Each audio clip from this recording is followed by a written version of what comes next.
Well, good afternoon, and thanks for attending TalentGuard's 6 Steps to Improving Employee Retention. Now, I have everyone on mute, but I'd like to start with a few housekeeping notes. This presentation will be recorded, and it will be made available to you for download at a later time. We will send out emails to let you know when you can access the recording. Also, I'd like to ask you to please feel free to develop questions and use the chat feature in the GoToMeeting application to actually send your questions so that I can take a look at your questions at the end of the presentation, and we'll try to answer them at that time or find answers for you. So, let's go ahead and get started. My name is Pele Ubwaja, and I'm the Vice President of Product Management here at TalentGuard, where we transform how companies engage, develop, and retain the talent they already have, already know, and already trust. And I'm excited to present this to you, these 6 steps. Where do we start? Today's talent landscape. Today's organizations are facing a truly difficult challenge, and I'm sure that most of you in your positions, in your organizations, are seeing this firsthand. There seems to be sort of a perfect storm of cultural and generational issues that are making employee retention a really critical problem at this point. Bottom line is employees are leaving in droves, and it's getting worse, especially if you compare the average job tenure by generation. If you take a look at baby boomers that would stick around for about 7 years, and then you got the 5 years for the Gen X's. But the millennials are leaving in under 3 years. Now, that may be okay for them.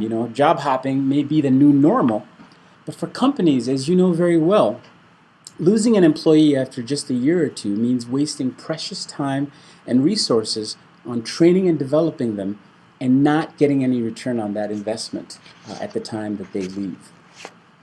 So this really begs the question, why? Why is it that our employees are leaving? And what the research is showing, Gallup's 2013 State of the American Workforce tells us that 70% of all U.S. employees are not engaged. Think about that for a minute. 70%, 7 out of 10. When you find an employee leaving, how many of us have heard reasons like these? My boss is a jerk. There's no empowerment in this organization. There's a whole bunch of internal politics. We hear these over and over. And unfortunately, companies are spending billions of dollars recruiting talent, but they are not doing enough to address some of these core cultural realities that will retain their employees once they're hired. And the result? Lost engagement, lost productivity, and a huge invisible cultural impact that can be really debilitating to the bottom line of an organization. And so, not only is this happening in organizations that we see and touch and feel, but it's actually a trillion-dollar global problem. Just think of statistics like this. 85% of all training and development dollars are lost, simply lost, every year. 77% of all CEOs are worried about the talent gap. And the cost of preventable turnover in the U.S. alone is about $460 billion. Imagine that, preventable turnover. So it begs the question, what exactly could happen if we could get employees to be more engaged? The same Gallup poll that talked about a 70% non-engaged employee base found out that when employees are engaged, companies experience up to a 240% boost in productivity in their top line results. That is huge. So this is really why we're here today, is to talk about this question of what if. How can you, in your organization, find new ways to engage your population of employees, to help develop them, and help them want to stay in the organization even if they do move around, and really increase retention in the bottom line. So we're going to start with a short story about how one company that we here at TalentGuard have worked with has actually done that. This company has engaged employees and as a result has increased their retention. We've changed some names and fictionalized a few things and characters for theatrical effect. But the bottom line is this is real experience. This particular company, just to give you a sense of its size, has about 9,000 full-time employees. It has about 100 offices dispersed globally. So it's a leading agricultural organization. But we're going to start with the story of Eric. Now, Eric could be someone you know, a friend of yours, a coworker, or even the guy next door. But at work, Eric is a business development rock star, and everybody knows this. Now, Eric works for a gentleman named John. He's very cool, he's very experienced, and very sophisticated sales director. Now, Eric and John have been having a lot of conversations recently, and most of these conversations have been centered on the fact that Eric is not very happy. Eric was recently overlooked for a promotion, and he wants some kind of a change. He doesn't know what his future looks like. Oh, and by the way, we'll show you some more research that talks about the fact that 54% of all employees actually feel like Eric does. And that's huge. Eric is asking questions such as, where do you, John, see me going in this organization? Of all the potential roles, of all the potential things I could be, where can I go? What can I become here? Because I really can't see that. John is worried because he doesn't have the answers. And frankly, he's concerned that Eric may leave his team and actually may leave the entire company. And this presents a huge challenge. So John wants to solve this problem. And he starts by doing what you would expect. He wants to take a look at Eric's career history. And so he looks at all the data, and most of the data available to him is chronological. He can see that Eric's tenure so far at Agrico has been in business development. He could even log on to LinkedIn and take a look at what Eric has done prior to here, such as being a sales associate and a team lead. But all of this chronological data does not deliver to John what is really going on with Eric. So, for example, what he doesn't find is the most valuable part of all, which is Eric has been focused almost relentlessly on self-development. He's been trying to improve his skills by taking classes. He's been networking internally to try to look for different job positions. Eric has done a lot to try to manage his own career, and he has not been getting the kind of results that he'd want, and therefore he's frustrated. He's stuck. He's got questions that are unanswered, such as, where can I go in this organization? What competencies do I need in order to get to those places? What learning gaps do I have? What resources are available to me so that I can be developed? No answers are coming back to Eric. And so John needs help. So what does John do? John gets the brilliant idea of talking to Sarah, who is Miss HR, and in our story, she's going to be Miss HR Hero. Sarah wants to help and starts by taking a look at how this thing is working holistically, starting with Eric and taking a look at a lot of data in the organization. So the first thing is to find out from Eric what his concerns are. She talks to Eric, and she finds out that Eric is dissatisfied for 4 reasons.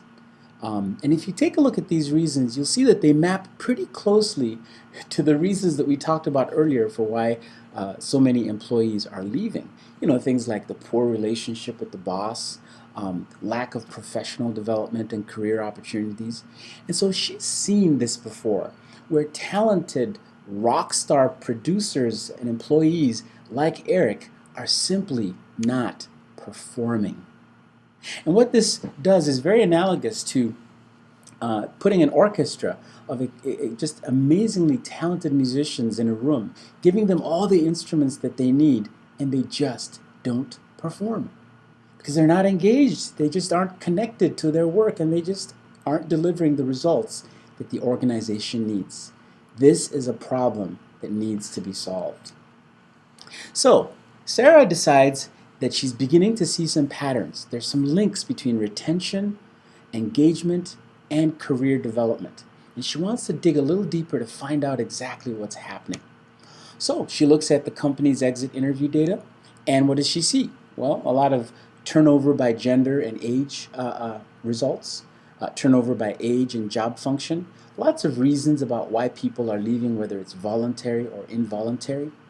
And the pattern that she begins to see at Agrico begin to center around career development and better connection and relationships with managers and engagement in the organization as a whole. So she's beginning to see that employees are leaving because they're not engaged and because they are not being given the attention and the kind of career development that gives them confidence that they have a future here. So in essence, what she learned is that engagement plus career development equals retention. So what we're going to talk about essentially is how Sarah went about solving this problem. There are 6 steps. One is she found that it was going to be very important to know the employees, just to know them beyond their current jobs.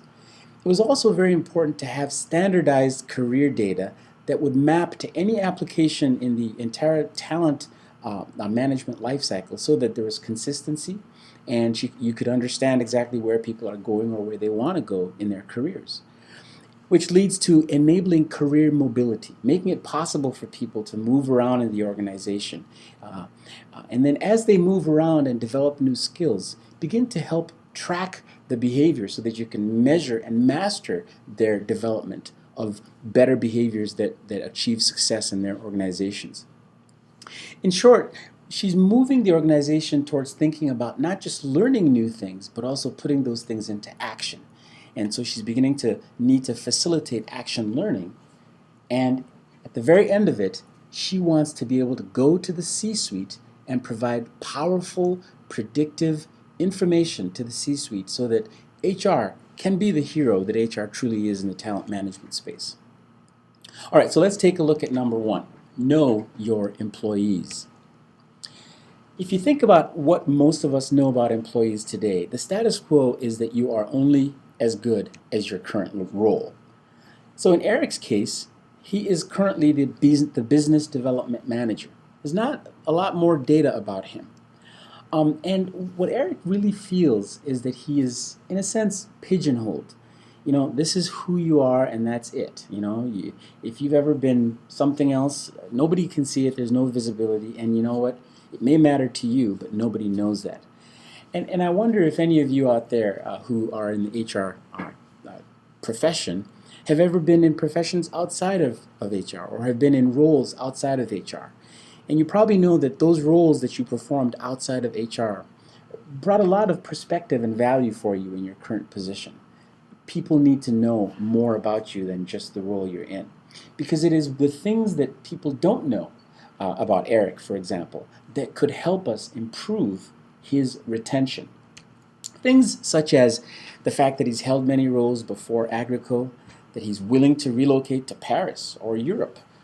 He recently got a master's degree, and hey, get this, very important, he is willing to sidestep for experience. You know, he's someone who would be a great candidate for moving him around in a very, very powerful lattice type of a career path. And so the reason we don't know these things is because a lot of this data has been collected over time in disparate systems all over one organization or even multiple organizations. And there's no consistent way to capture all that data and make it available. So what we really need to do, the first challenge, the first thing that has to be solved is we need better insight into our employees by using career insight tools that give us better access to full, rich talent profiles, competencies and assessment data that is very, very granular, and also just career interest forms that allow people to really express who they are over and above just what they do, so that we get a sense of how to engage them and help them in their development. Number 2, standardizing career data. Now, what do we mean by that? Well, first of all, let's make a very bold statement. If there's no standardized data in an organization, there will be no easy career path. And quite frankly, that will hurt any attempt at retention because engagement will suffer, people won't know where they're going, and so on. And so we need progression paths that are more visible. Employees need to be able to self-assess and find their way around the organizational system over time. The missing link here is back to our orchestra analogy. It's like a bunch of really talented musicians who don't have any sheet music. Because if they had that standardized framework of competency information that is both behavioral as well as job-based and very technical, all of these competencies delivered throughout the organization in such a way that wherever they go and whatever they do, whether the talent is involved in recruiting or selection or performance and so on, that standardized talent data, just like sheet music, can be read by different applications, understood, and served up in a way that is meaningful and powerful for talent management. So the very first challenge, the very first thing we need to do to get people engaged and performing in organizations is to provide a standardized base of talent data, sort of turning the chaos into structured and normalized information that can be used by several applications. Then the third thing is we have to begin to enable career mobility. We've talked about this a little bit, but what do we really mean? A recent survey found that employees are actually really wanting to know their career path. 85% thought that knowing their career path in this particular survey was either very important or somewhat important. And that's huge because what they're saying is we want to know where we're going. If you look at how the traditional corporate ladder has been, it's been very much a top-down, authority-driven, hierarchical structure. But over the past 10 years or so, things have changed dramatically. And what we have now is more of a corporate lattice, a much flatter, more matrixed structure in terms of the organization. And so we need to respond differently to this corporate lattice when we're thinking about moving people around an organization. It can no longer be just the 1, 2, 3, or 4 traditional moves up the corporate ladder. It no longer works that way. And so we have to find ways to involve people in several different roles, moving them, for example, from a marketing coordinator to a sales coordinator and then up again. And you find that going through a career becomes many, many different steps. And so you need to be able to manage this increased level of complexity. And so this career lattice delivers for us this employee need, which is employees need some kind of a global positioning system, a career GPS that says, hey, this is me today, here are my skills, here are a few things I'd like to be someday, how can I get there, what gaps do I need to fill in order to achieve that. Now, let's take a quick example of how Agrico solved this problem. They had a marketing director situation that needed to move to a sales director. So the question that would be asked at Agrico would be, number one, what skills do I have? Okay, and then what skills do I need and how do I close the gap? If you try to do this manually and you multiply this by all your employees and all your geographical locations, it can get extremely chaotic. And so this process has got to be managed and automated in such a way that it is easy to go in and understand skill gaps and how to fill them over time.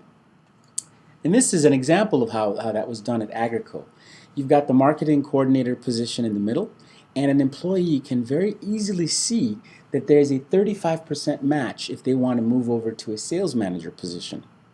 And if they click on the sales manager position, the diagram will change and show them where else they could go. And they could sort of plan out their entire career and have that be a strong driver and motivator and conversation piece as they stay engaged throughout their career in an organization.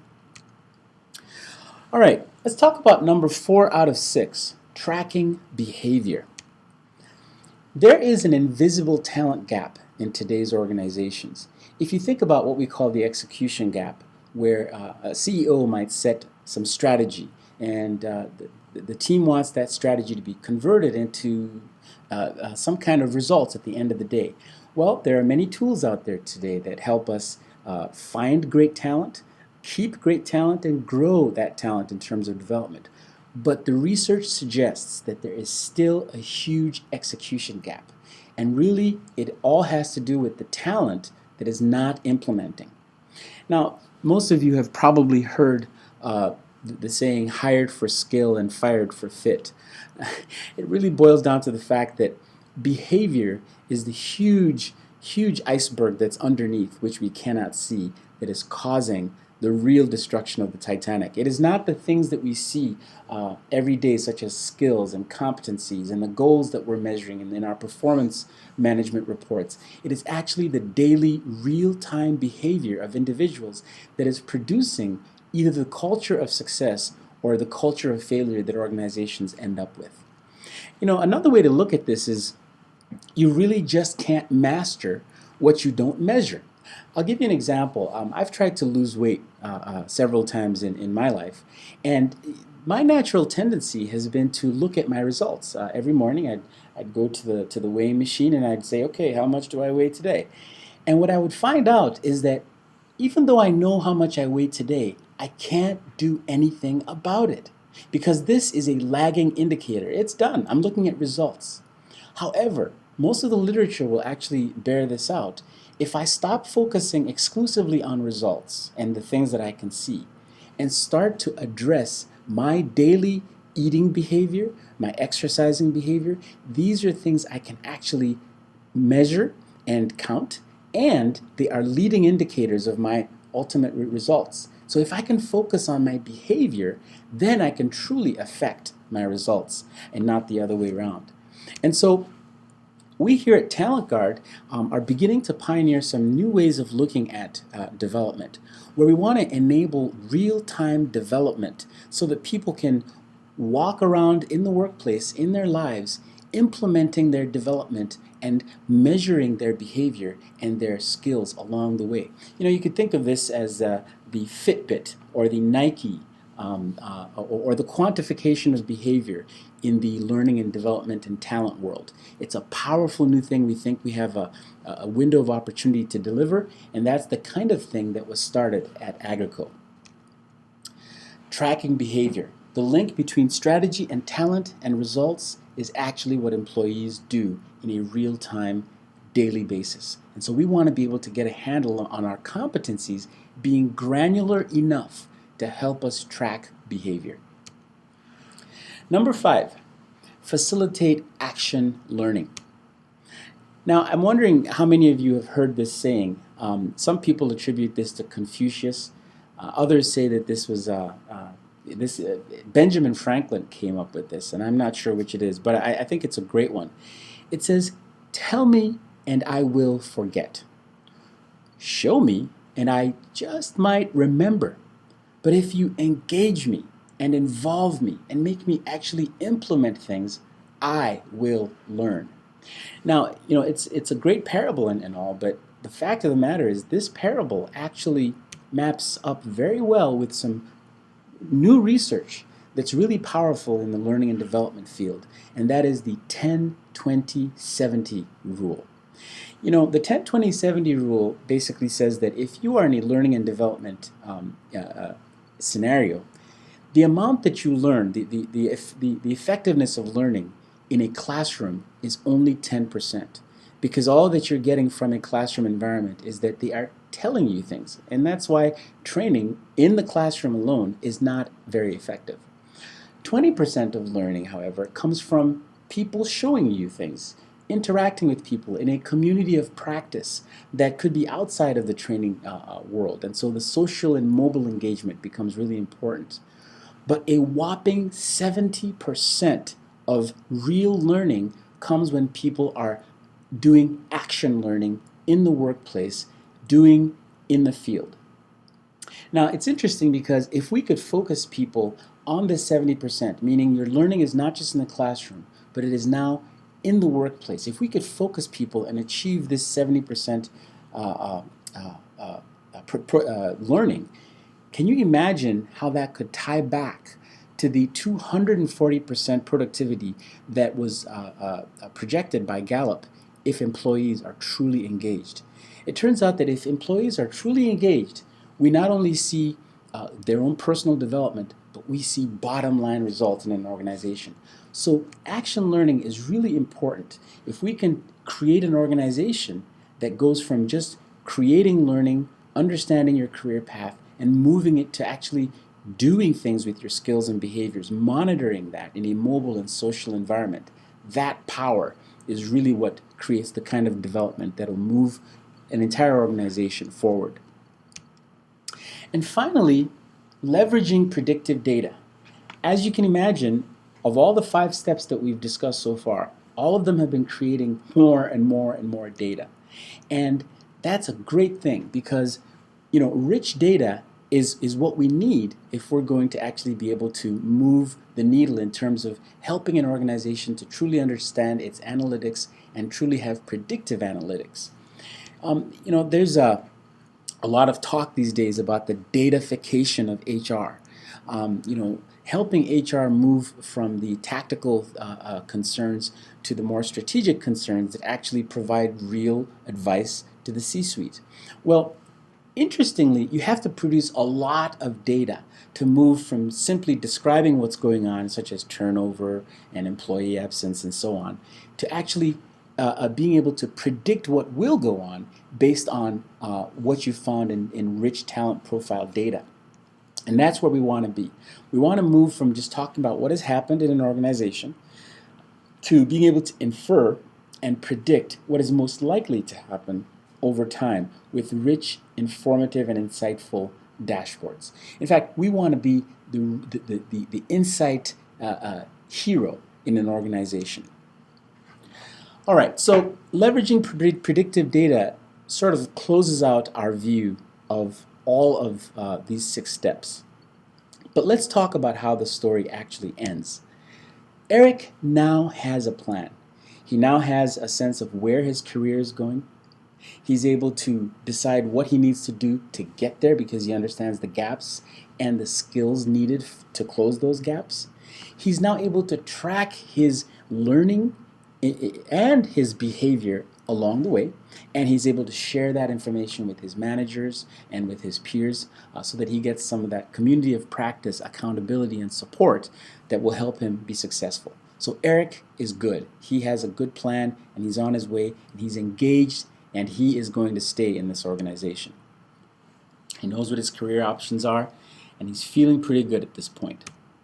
John, on the other hand, feels much more effective as a manager because, frankly, he has better tools with which to coach Eric.